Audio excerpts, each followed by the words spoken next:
Pour en savoir plus sur l'impact de cette décision sur les travailleurs et leur communauté, je reçois le maire de Sault-Sainte-Marie, Matthew Shoemaker. Monsieur Shoemaker, bonsoir et merci d'être avec nous.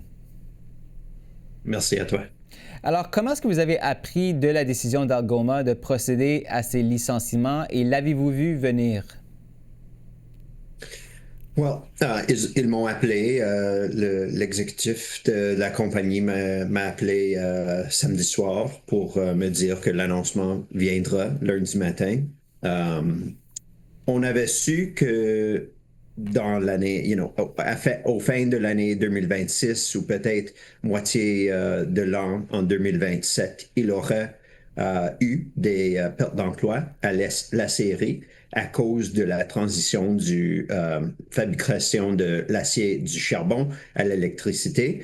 Mais franchement, on pensait qu'on avait 18 mois à planifier cette perte d'emploi et puis on a eu pas même 6 mois après que les tarifs se sont mis à 50%, la série ne pouvait plus continuer de créer l'acier dans la manière traditionnelle.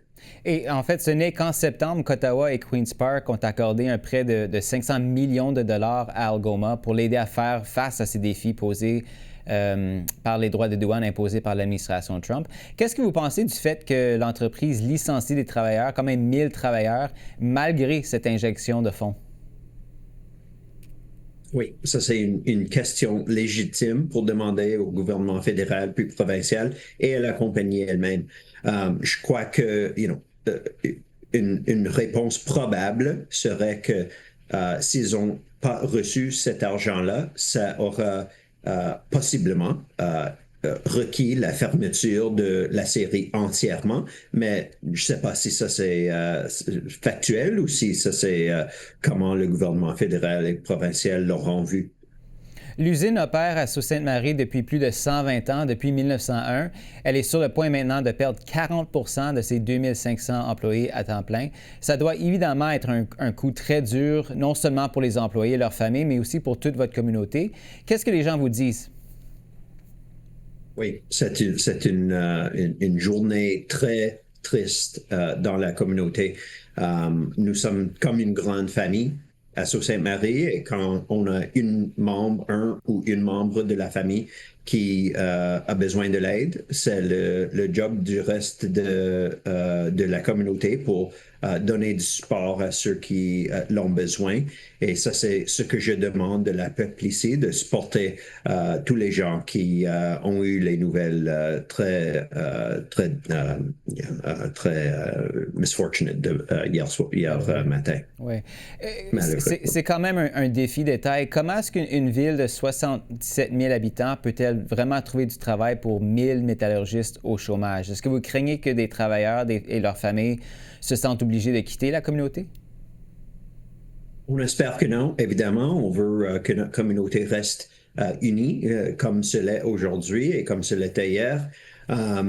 On essaye d'une perspective municipale de demander au gouvernement fédéral puis provincial pour leur appui à quelques projets qu'on a sur la liste et qui aideraient l'économie locale. Premièrement, du gouvernement fédéral, on demande qu'il supporte un port maritime ici en ville pour aider aux autres compagnies en ville pour s'assurer que leurs matières et produits peuvent être distribués par les Grands Lacs.